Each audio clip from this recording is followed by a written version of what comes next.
वासुदेवाय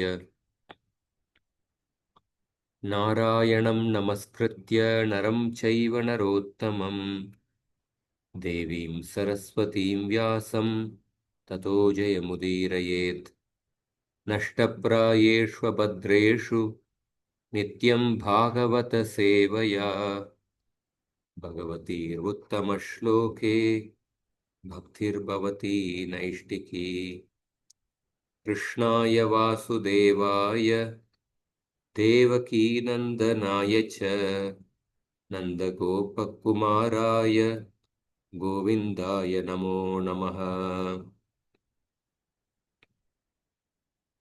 ॐ अज्ञानतिमिरन्दस्य ज्ञानाञ्जनशलाकया चक्षुरोन्मिलितं येन तस्मै श्रीगुरवे नमः। नमो ॐ विष्णुपादाय कृष्णप्रेष्ठाय भूतले श्रीमते भक्तिवेदान्त स्वामिन्निति नामिने। नमस्ते सारस्वती देवे गौरवाणी प्रचारिणे निर्विशेष शून्यवादी पाश्चात्य देशतारिणे। जय श्री कृष्ण चैतन्य प्रभु नित्यानंद श्री अद्वैत गदाधर श्रीवासादि गौर भक्तवृंद। हरे Krishna Krishna Krishna Hare Hare Hare Ram Ram Ram Hare Hare.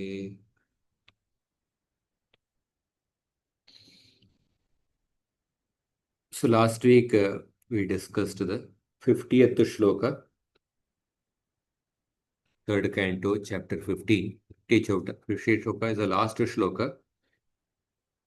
But after that shloka also there is a detailed discussion by Jiva Goswami. So Jiva Goswami in this anuccheda, he is discussing the last 14 shlokas of the third canto, chapter 15. From the experience of the four Kumaras in meeting Supreme Lord Vishnu in Vaikuntha. So we'll be starting from here.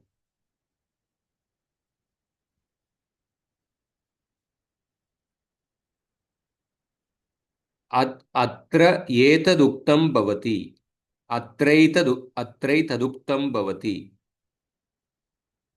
So now the discussion follows based on, although the 15 shlokas have been discussed, further Jiva Goswami is discussing. Yete Brahma Vidya Siddhanam Paravara Gurunam api Guravaha. This is describing about the four Kumaras. These four Kumaras are Brahma Vidya Siddhana Paravara Gurunam api Guravaha. The Kumaras were the spiritual teachers of all the spiritual teachers, past and present. Para, avara means here, it means the past and present. Who all had attained completion in the knowledge of Brahman. Brahma Vidya Siddhana. So you can see the exalted position of the four Kumaras. They were not some ordinary materialists or some ordinary jnanis or yogis. They were the gurus of all other spiritual teachers of past and present who had all attained perfection in Brahma Vidya. Atayeva Paramahamsa Mahamuninam. The 37th shlok, it is explained that Paramahamsa Mahamuninam, that word was used. Ityuktam. Now there is another verse quoted from 9.8.24. Tvam tvamaham jnana ganam swabhava pradvastamaya gunameda mohaihi sanandanadyai hridi samvibhavyam iti Srimad Amshumad Vakyadav. The 9th canto, there is a statement spoken by Amshuman that is also quoted in order to show the exalted position of the four Kumaras. It was stated earlier that Paramahamsa Mahamuninam, highly enlightened liberated sages. This is also popularly known from such statements as King Amshuman said, "O my Lord, sages free from the influence of the three gunas of material nature, like the four Kumaras, are able to think of you, who are highly condensed, unadulterated awareness. But how can an ignorant person like me think of you?" Amshuman is offering his prayer to the Lord. And then another quotation is given from Chandogya Upanishad. Tasmai mriditika mriditika mriditika shayaya tamasaha param darshayati Bhagavan Sanatkumaraha ityadi shrutau cha tata prasiddham. So these shlokas are quoted by Jiva Goswami, 3.15.37, 9.8.24. Sorry, before that there is a shloka. Ihatma tattvam samyak jagada munayo yad achakshatatman. 2.7.5. 2.7, second canto, 7th chapter is the Brahma describing the incarnations of the Lord. So from that chapter also about the four Kumaras, this shloka is quoted. Iti Brahma Vakyadav. According to Sri Brahma, in the beginning, out of a desire to create various worlds, I underwent austerities and penances. From that unbroken penance, the Lord became the four sanas, that is the four Kumaras. The four Kumaras are the avatars of the Lord. Shaktyavesh avatara, but the four Kumaras are the avatars of the Lord. At the time of the universal inundation in the previous Kalpa, spiritual knowledge had been devastated, but in this form, the Lord explained it so perfectly that the sages could see it within themselves. In this form means the Lord taking the form of the four Kumaras. He explained that lost spiritual knowledge to the sages. This is another quote which shows the exalted position of the four Kumaras. And then he quotes the Chandogya Upanishad verse. The venerable Sanat Kumara showed that lies beyond darkness to Narada, who had become free from all impurities. So 4 shlokas, 3rd canto shloka, 9th canto shloka, 2nd canto shloka and Chandogya Upanishad shloka. These 4 shlokas show the exalted position of the 4 Kumaras. And then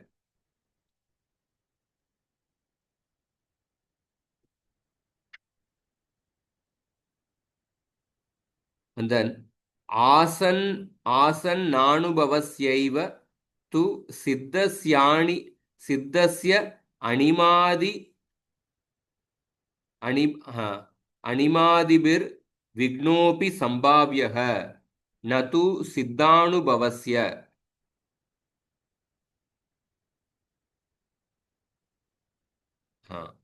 So what is mentioned here? A person who has had a peak experience of transcendence can still be impeded by the paranormal powers like anima, lagima, the ashtasiddhis, but not one who is permanently established in transcendence.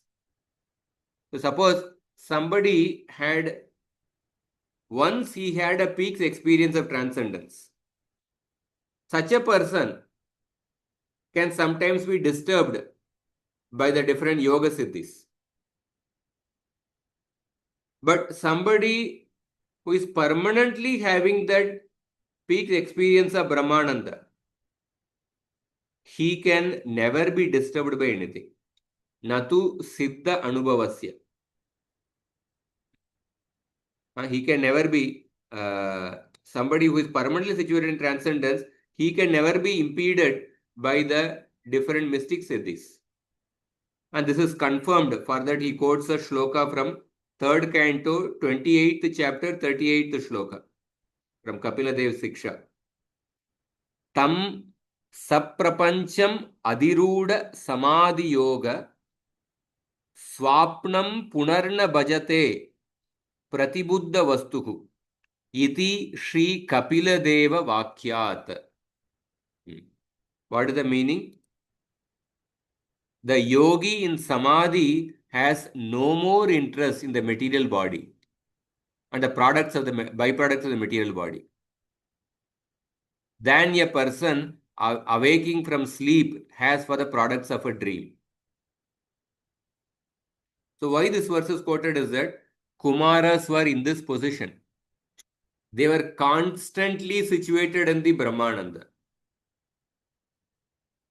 Already 4 verses were quoted, 2nd canto, 3rd canto, 9th canto, and the Chandogya Upanishad. And then it is mentioned that somebody who once had a peak experience of Brahmananda, sometimes he can be disturbed by the Yoga Siddhis.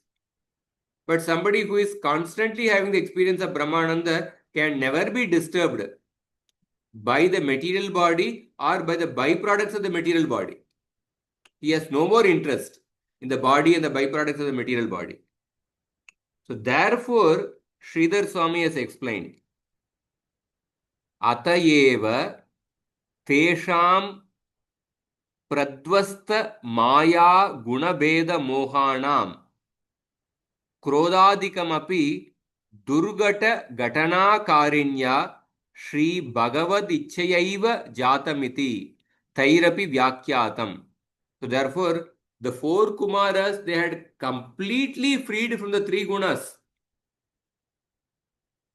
They are completely above the anger, kama, krodha, etc. But still, they became angry with the Jaya Vijay. So Sridhar Swami says that this is only because of the will of the Lord. Shri Bhagavat Ichayaiva Jatamiti. Sridhar Swami has explained that the anger displayed with the Kumaras who had shattered the bonds of Maya and the products of her various gunas, such as delusion, was due to the supreme will of the Lord. The supreme will of the Lord makes the impossible into possible. And then further he says, Jiva Goswami, Tadevam Tesham Satata Brahmananda Magnatvam Siddham.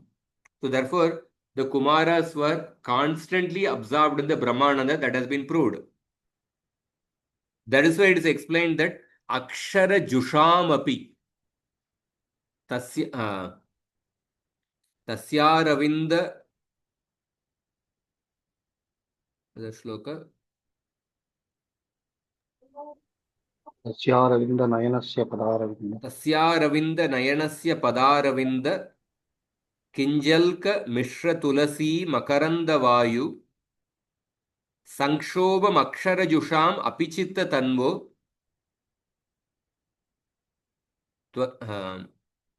What's the last line?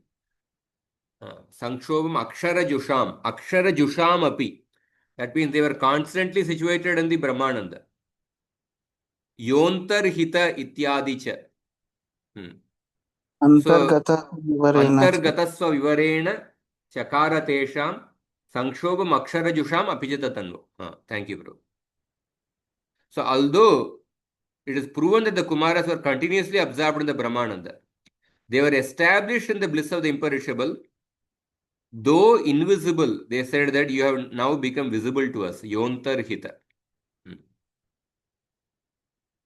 So then further, Shruyate cha anyatra Brahmajusham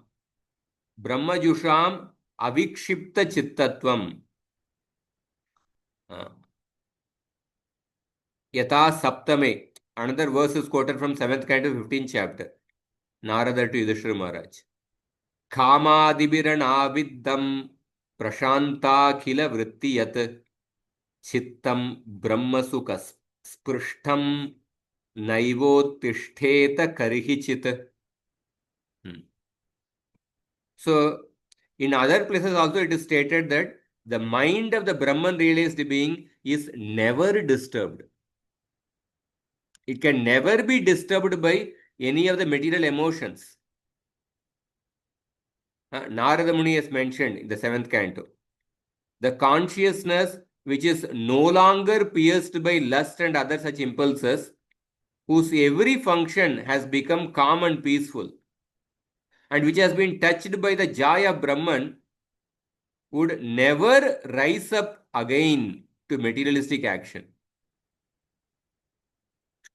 A person who is situated in Brahmananda, he will never, his consciousness will never rise up to materialistic action. That is why even somebody who has attained Brahmananda, Sayujya Mukti, he will also never fall down. Prabhupada often, when he talks about the fall down from Brahmananda, he often quotes that shloka.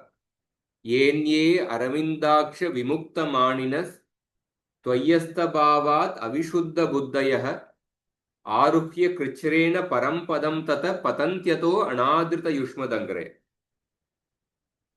So in this verse, the actual word which is used is the vimukta manina.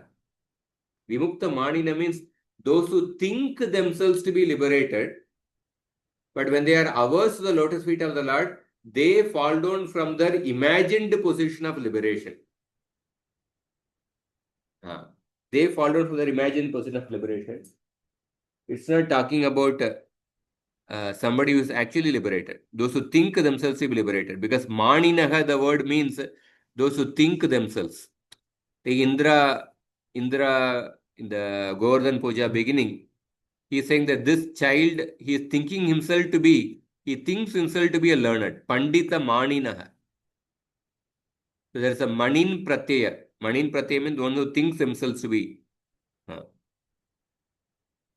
So the person who is liberated, he can never, material emotions can never again come in the liberated person's life. One who has been touched by the Brahmananda, in such a person, materialistic action, materialistic emotions will never come again. Tatapi tesham bhagavad ananda krishna chittatvam uchyate. But still, the 4 Kumaras experienced the bliss of meeting the Bhagavan. That means that Ananda cannot be material. It has to be spiritual only. Evam anyesham api atmaramanam tadrishatvam shruyate. Similar experience is heard in relation to the other Atmaramas also. Now, Jiva Goswami quotes a shloka from 12th canto. Swasukha nibrita chetas tad yudhastanya bhavo api ajita ruchira leela krishna saraha ityadishu. In this verse, Suta Goswami is offering obeisances to Shukdev Goswami. You can read the first paragraph. Somebody can read. Yet, may I read, Prabhu? Yes. Yet it was narrated that the Kumaras' hearts become attracted to the bliss of Bhagavan. The same is also said of other Atmaramas, such as in the following verse. I bow down to the son of Vyas, who, though fully situated in his own bliss and completely free of any conception of duality, was attracted in his very essence by the enchanting pastimes of the invisible Lord. Bhagavatam 12:12-68. So, even in the case of other Atma Ramas, they also get attracted. So then, now Jiva Goswami is raising an objection. Ata loka sangrahartair vaisha tesham bhakti prakriya prachina samskara vashatva. He is raising 2 objections. Probably the 4 Kumaras, they exhibited devotion to Vishnu for the sake of Loka Sangraha, for the sake of setting example for the common people. Kumara's hearts were not truly their hearts were not truly affected by the devotion to Vishnu, but externally they post themselves as being affected by the devotion to Vishnu for the sake of Loka Sangraha, for the sake of setting example for others. Or another reason, Prachina Samskara Vashatva. Or maybe they had the samskara from the past life. Maybe in the past they had performed some bhakti to Vishnu. That samskaras were there. So that those residual samskaras were exhibited. Huh. Or it may be just a result of their previous habits. Therefore, they exhibited acts of devotion. Like that, one may give an objection. Then Jiva Goswami himself is answering. Naivam. No, it is not like that. And then he gives the reasoning. Ubayatrapi Vaso Yata Parikritam Madira Madandah. He's quoting a verse from Kapila Siksha. Vaso Yata Parikritam Madira Madandah Itivat Tatra Avesha Asambhavat. Just like a person who is in the intoxication, he does not even recognize his clothes. Similarly, the Brahman realized being has no conception of the bodily movements. Just like an intoxicated person is completely oblivious of his dress also. So Brahman realized person has no conception of the bodily movement. Therefore, he will not be thinking about, oh, I have to set example for the common people. So therefore, let me act like a devotee. Because Brahman realized person, he is completely oblivious to the surroundings only. So then, Drishyate tan atra Drishyate tan yatra naveshah. Again, Jiva Goswami is quoting the shloka from 3rd canto 15th chapter, 12th shloka. Manasa me sutayushmat purvaja sanakadayah cherur vihaya salokan lokeshu vigataspurha. This is a verse from the beginning of the chapter, when the 4 Kumaras were going to Vaikuntha. Brahma also informed the Devas about the Kumaras' detachment from other things. You can read the shloka translation first.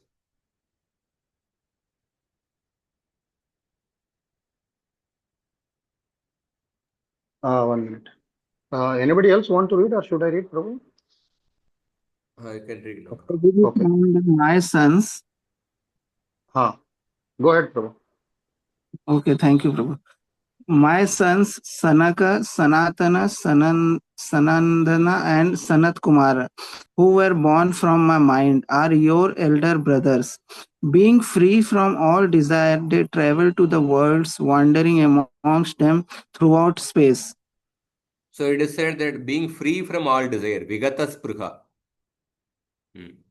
So therefore, generally because of the past samskaras, the desires get generated. But here they are free from all desire, therefore there cannot be any past samskara. Any past samskara. And then, ityabhidanat Bhagavati tu aveshah Paramahamsa muninam anveshaniya charanau ityatra yadrichikata virod anveshaniyatva anveshaniyatvabidanat. So here he says that, but the Kumara's awareness was fully absorbed in the Lord. Paramahamsa anveshaniya. Paramahamsa muninam anveshaniyata. The Lord's feet are to be sought out by the highly enlightened, liberated sages. So the use of the word anveshaniya, are to be sought out, with regards to the Lord's feet, does not contradict the idea that their attraction to the Lord was spontaneous. So the Kumaras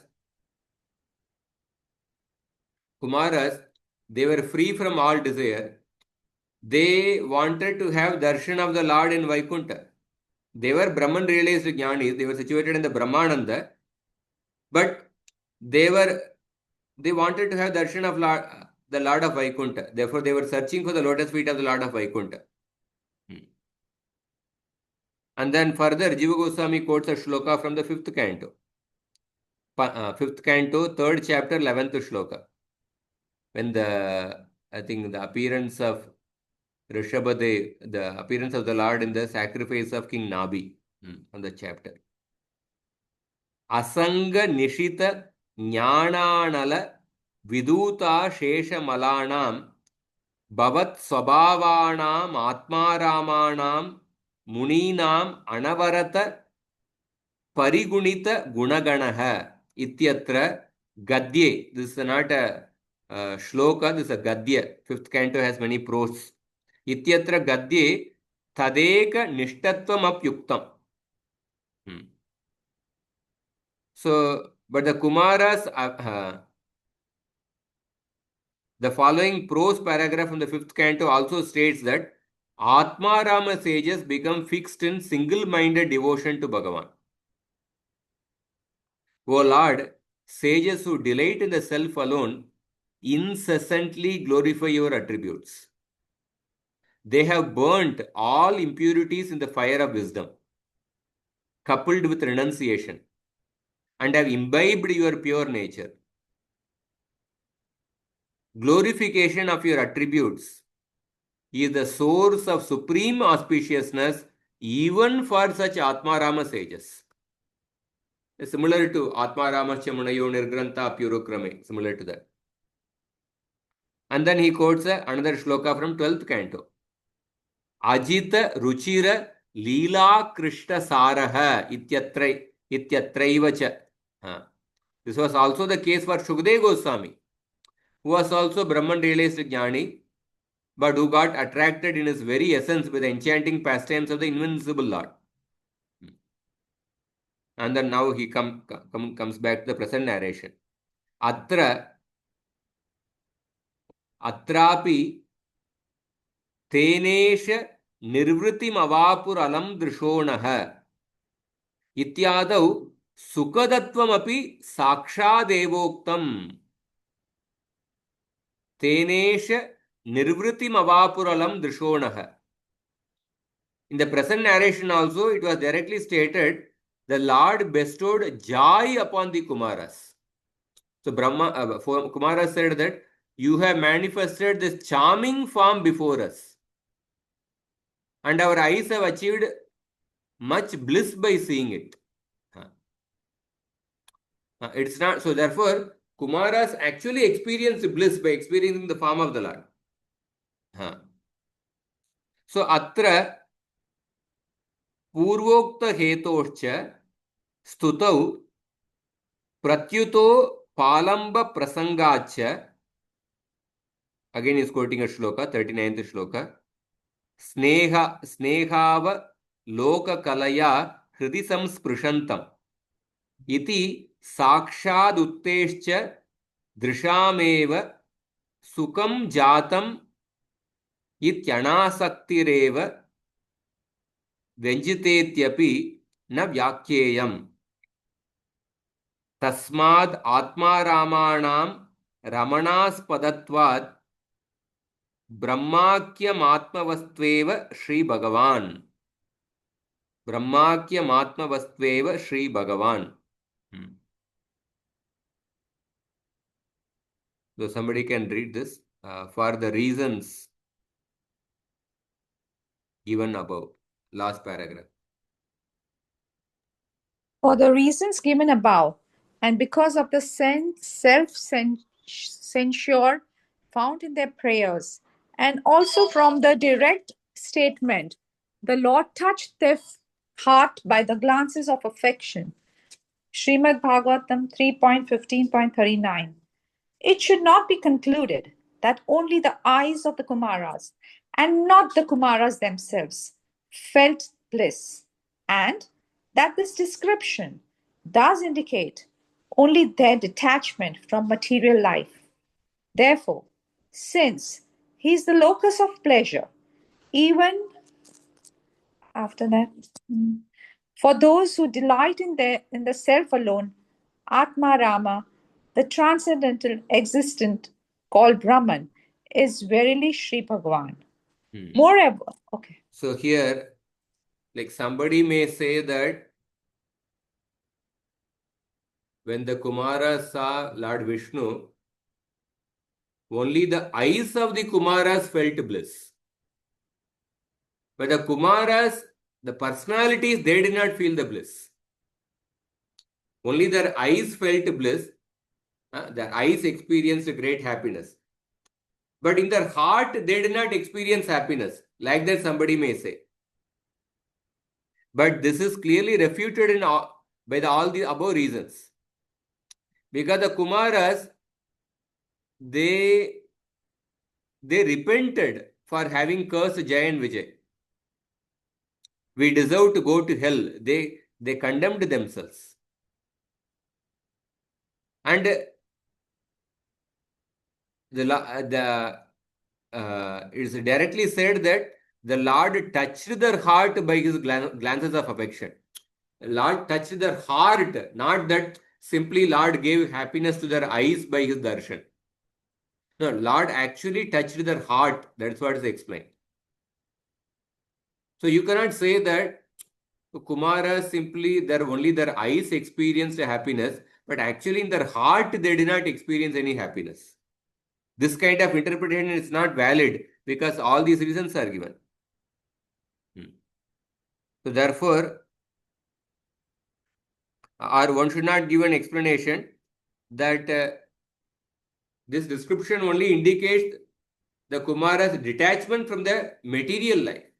It is not showing that Kumaras became actually attached to the Lord from their heart. So this kind of interpretation is not valid because of all the above reasons. And a direct statement that the Supreme Lord actually touched their hearts. And then further.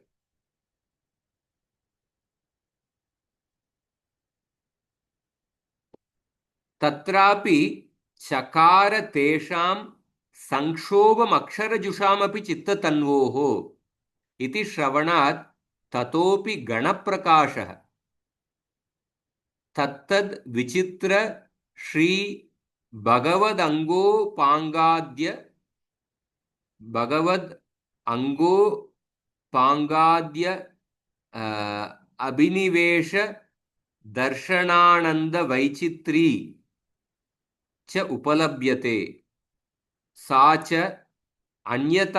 अन्यतानुपपत्या स्वरूपशक्ति विलास रूपै वेति.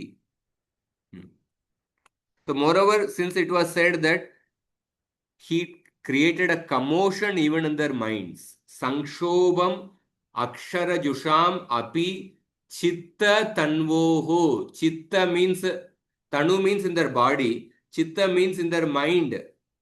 He created a commotion in the mind and the bodies of the Akshara Jusham, of the Brahman realized beings.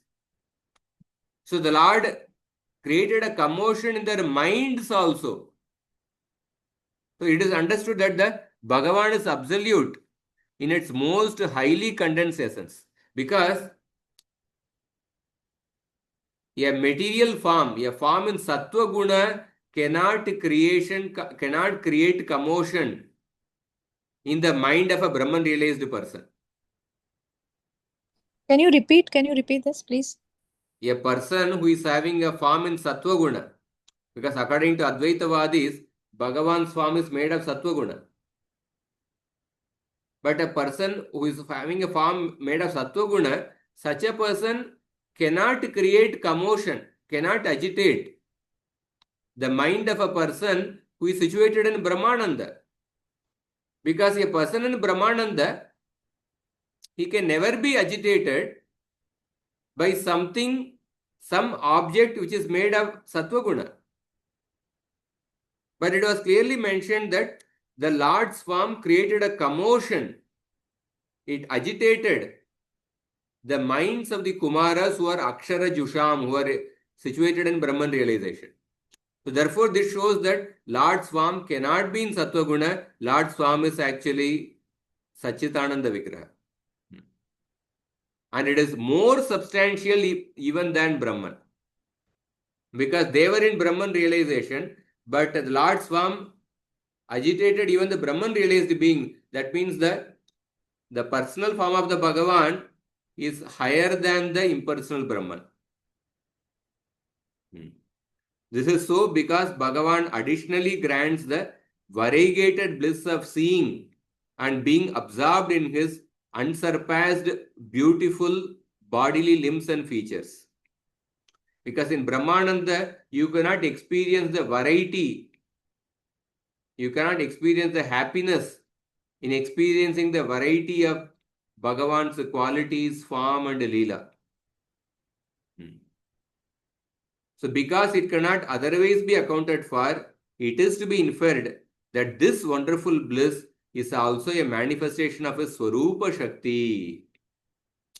The happiness which the Kumaras felt is a manifestation of a Swarupa Shakti. It cannot be a happiness from experiencing an object in Sattva Guna because Kumaras was situated in Brahmananda. So a person who is situated in Brahmananda is like an intoxicated person who becomes completely oblivious to anything related to the body. Similarly, a person in Brahmananda, he becomes completely oblivious to anything of the three gunas. But still the person, Kumaras, who was situated in Brahmananda, they got agitated in their heart by experiencing the form of the Lord. Therefore, the form of the Lord is something, it's a manifestation of a spiritual Shakti, Swarupa Shakti. And it is higher than the impersonal Brahman realization. So Jiva Goswami gives several references to prove that the Kumaras were completely free from the gunas of material nature and were continuously absorbed in the bliss of Brahman. So much so that they did not even care to wear a loin cloth. That means it truly transcended the body. So anger is a manifestation of Rajoguna and Tamoguna. But Sridhar Swami says that the anger arose in the Kumaras neither to teach common men a lesson nor as a result of old impressions, but because of the supreme will of the Lord, owing to the elevated state that the Kumaras were established in. So the anger of the Kumaras cannot have arisen because of the past samskaras, because the Kumaras were already freed from all the desires. Anger did not arise from the four Kumaras in order to teach the common people. So owing to the elevated state that the Kumaras were established in, it was not possible for them to be subject to anger. So Kapila Dev explains, you can read the translation of the shloka, because of establishment.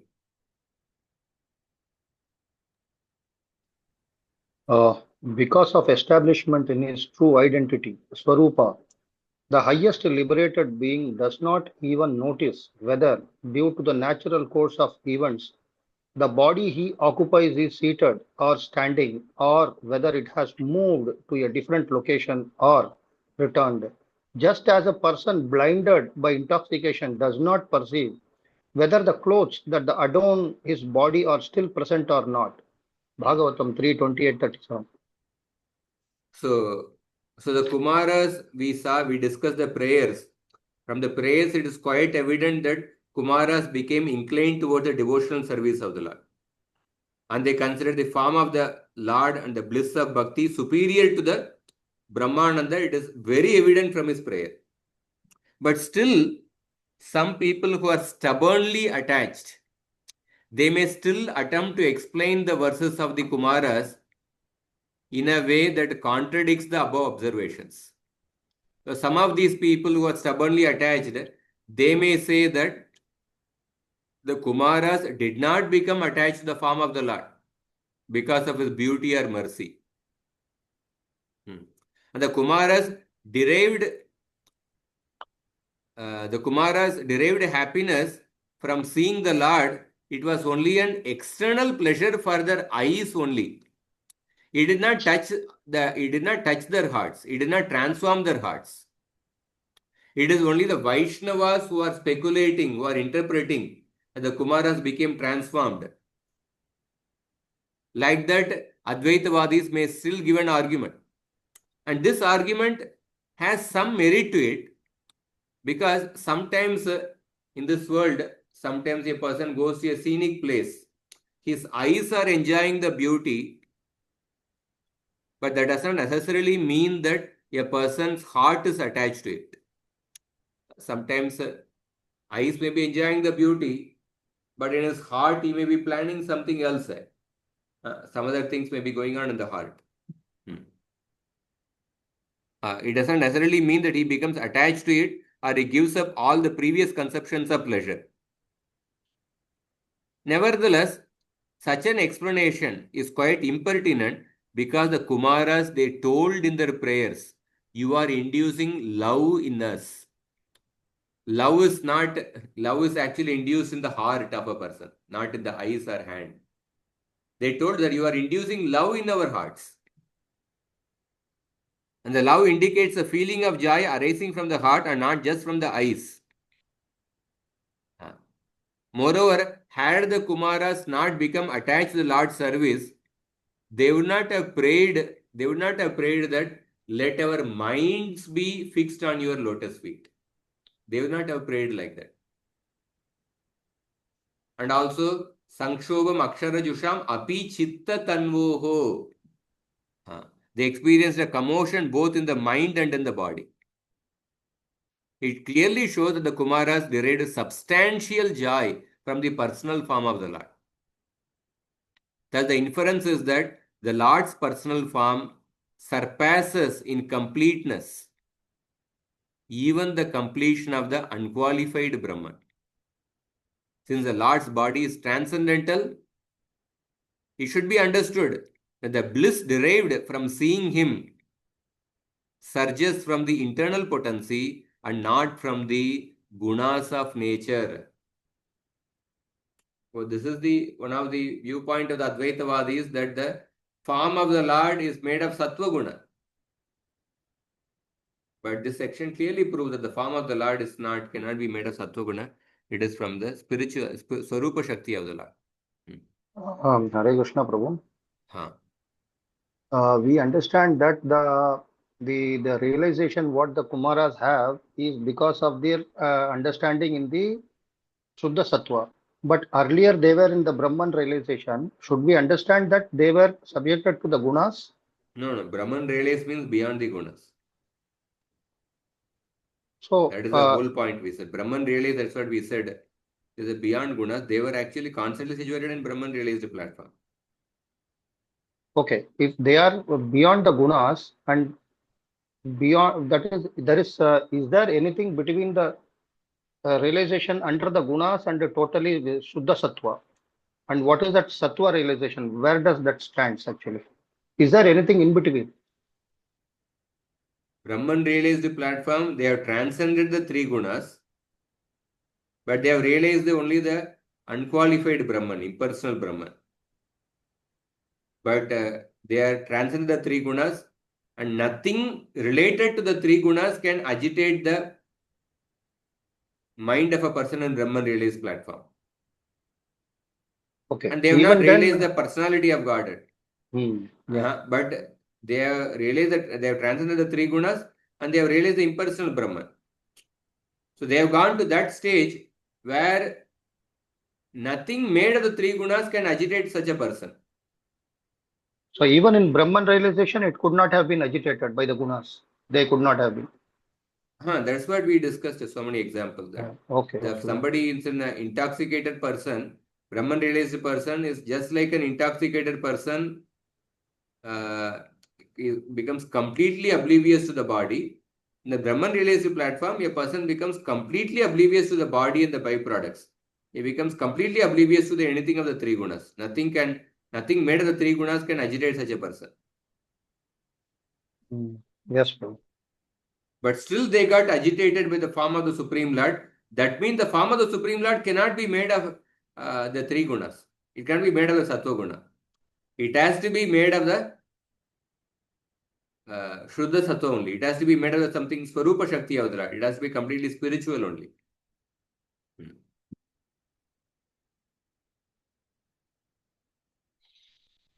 So, next part is also a little long. Maybe I'll just begin this objection and then we'll take up next week.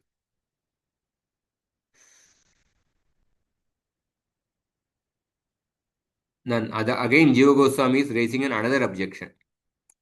Nanu bhavatu tesham anandadikyat tasmin निर्विशेष स्वरूपानंदस्यैव गणप्रकाशता उपाधि वैशिष्ट्यात्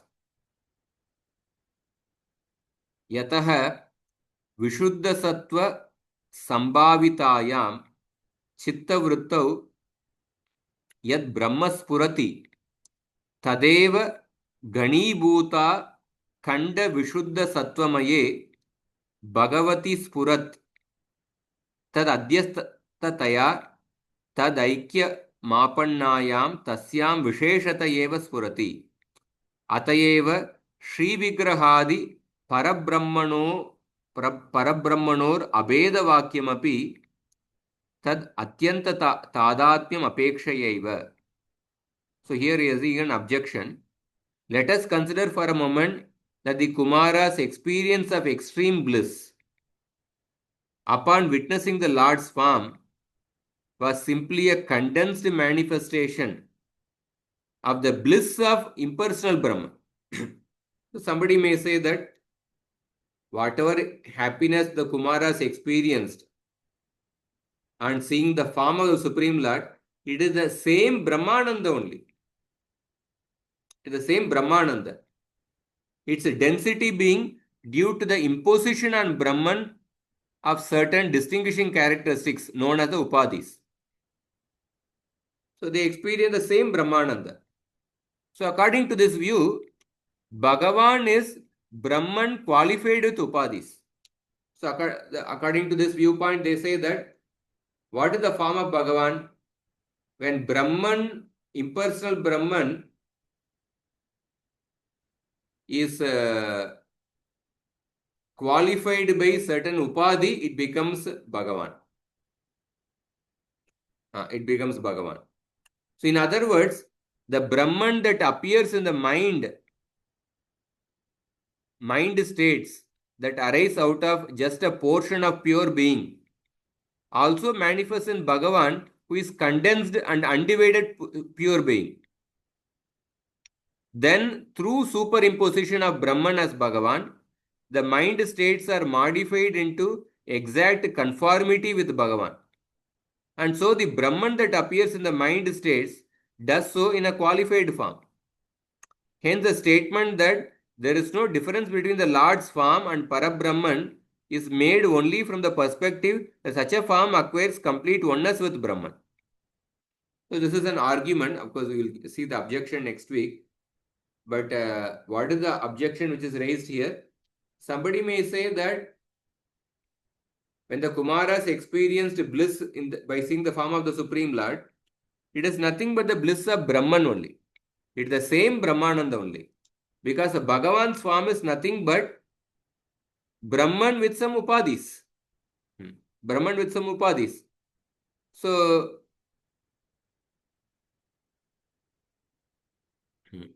Bhagavan is nothing. The same Brahman manifests as Bhagavan, who is condensed and undivided pure being. Then when the Kumaras experience the bliss of meeting the Bhagavan, they experience the same Brahmananda. It's not that they experienced something higher than the Brahmananda. They experience the same Brahmananda. Like that, one may give an argument. So that the answer to that, we'll see that next week.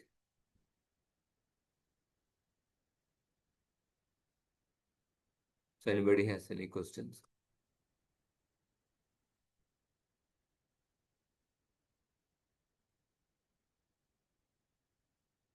But in the previous lecture, you had mentioned that uh, Kumara says that keval madhurya aswada upekshaya. So then, how it can be Brahmananda? How can that person say that whatever bliss they experienced was of Brahmananda? Because they already mentioned in the previous shloka that they are keval madhurya aswada upekshaya. They say like that. Yes. Yeah, these arguments will be given as a counter argument. And Core Kumara said that Natyantikam, we don't desire Brahmananda, they clearly said. So, yeah, it is evident, as you mentioned. But sometimes some people who are attached to a certain conception may come up with such arguments. So, Jiva Goswami is taking all possible Purva Paksha and then giving a refutation.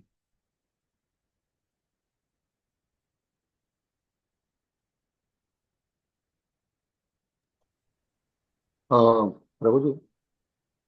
Hare Krishna. Hare Krishna Prabhu. We have seen that the Kumaras which felt their happiness not only through their eyes, but the Lord's glance and the smiling of his face, that the Mukhara Vindam, that beautiful face, touched the heart of the Kumaras.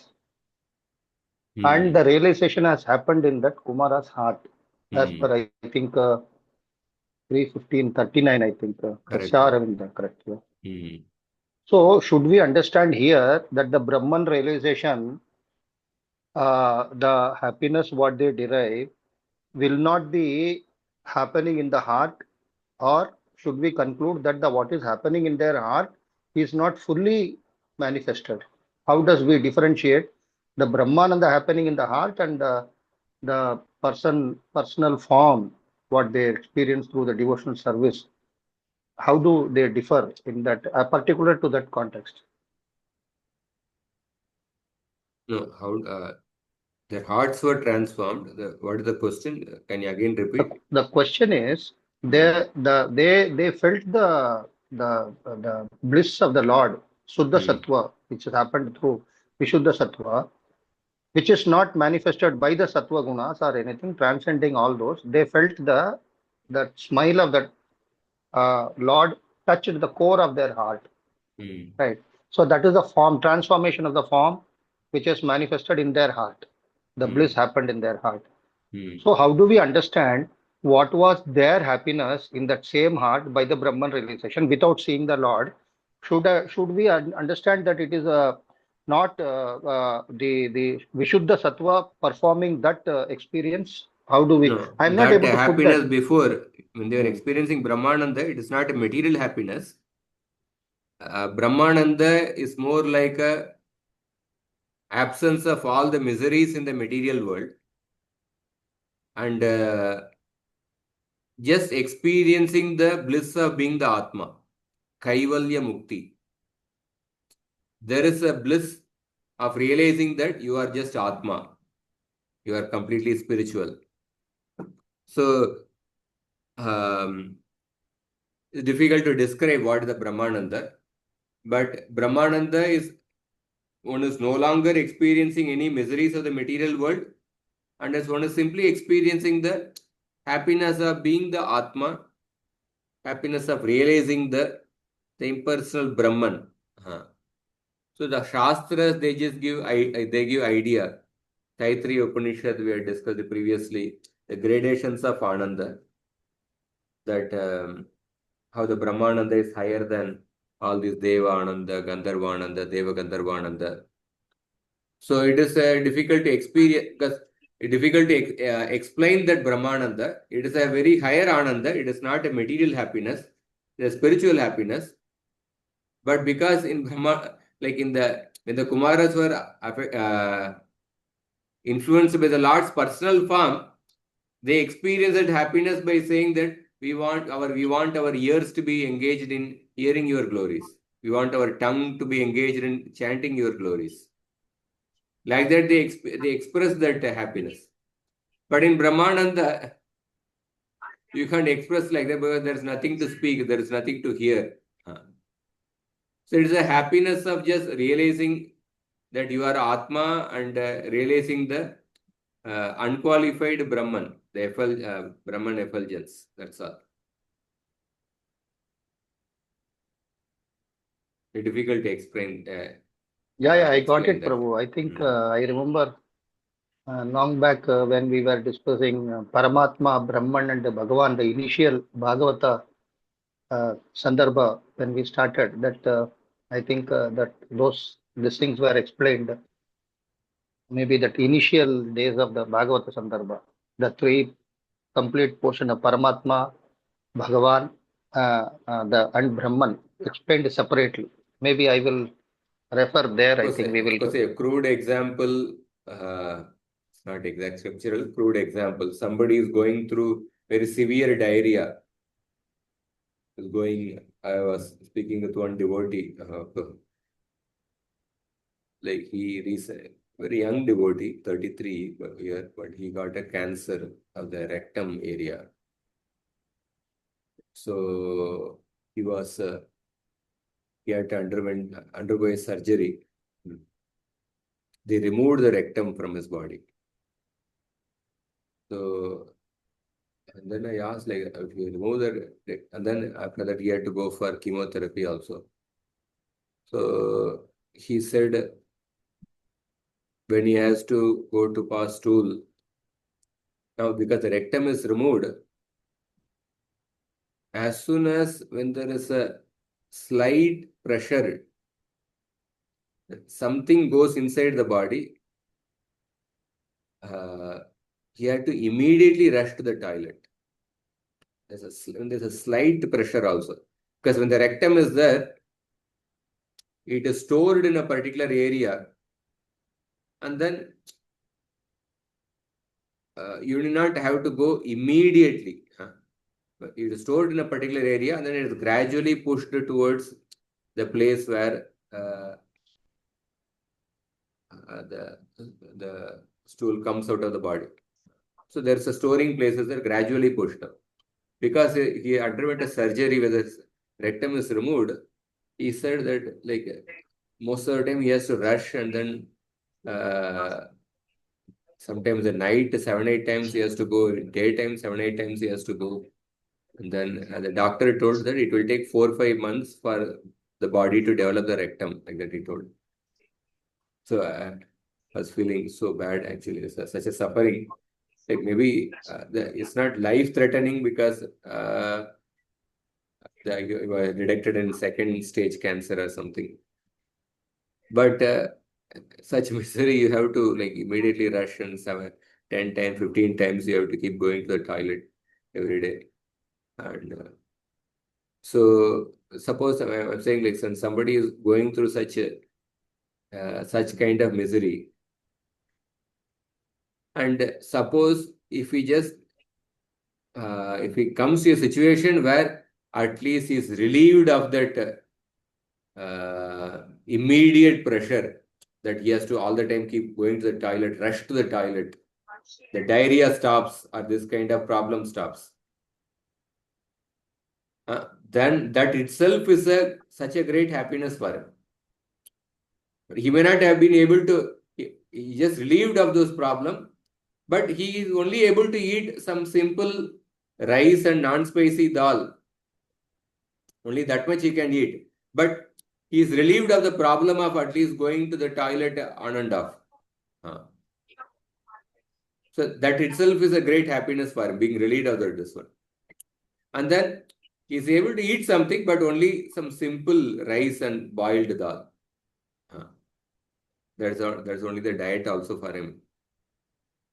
So that is like the Brahmananda. Brahmananda, one is relieved of all the dualities, miseries of this world, and as one is experiencing the bliss of being the Atma and experiencing the unqualified Brahman. But then suppose the same person in due course of time when the rectum develops and then he regains his strength to digest. Then when he comes to the point of tasting and digesting a chapan bhog.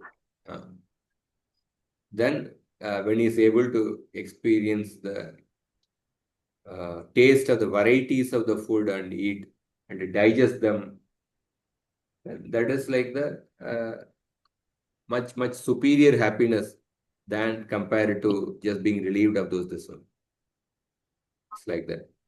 That is like the happiness of experiencing the varieties of transcendental qualities and pastimes of the Supreme Personality of God. Much superior to the Brahmananda. Thank you, Prabhu.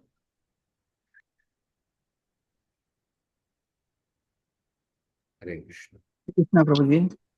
Hmm. Dandavat pranam. Yes, Prabhu. Yeah, Prabhu, to hear such a thing is very difficult, bad. Yes, Prabhu. So, Prabhuji, my question is that here when the Kumaras saw the Lord, so is it that they got the prema of the Lord or just they got the attraction to the devotional service? Like they attained the bhava stage, right? Not the prema of the Lord. Because they say that we want to perform devotional service. Of course, the prema bhaktas also want to do. But here, is it that they attained the full prema in Vaikuntha? Yeah, they almost attained prema. They attained bhava is also initial stage of prema only. Some detail the Rupa Goswami mentions in Bhakti Rasamrita Sindhu. They could attain only in Shantarasa because of the offense, like they mentioned. Because they cursed Jaya and Vijay, therefore they could attain only Shantarasa, Prema and Shantarasa. They could not attain higher Prema, like it is mentioned. But they definitely attained Bhava. Bhava is the initial stage of Prema. Because in Bhava, a person considers the liberation to be insignificant, moksha lagutakrit, which is evident in their prayer. Natyantikam viganayant, that prayer, that we don't desire liberation. That means they're considering liberation to be insignificant. That means they have attained Bhava. Bhava is the initial stage of Prema. Yes, thank you, Prabhuji.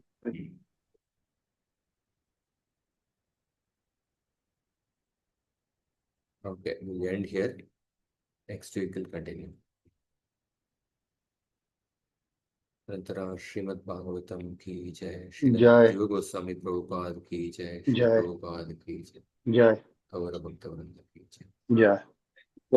Thank you.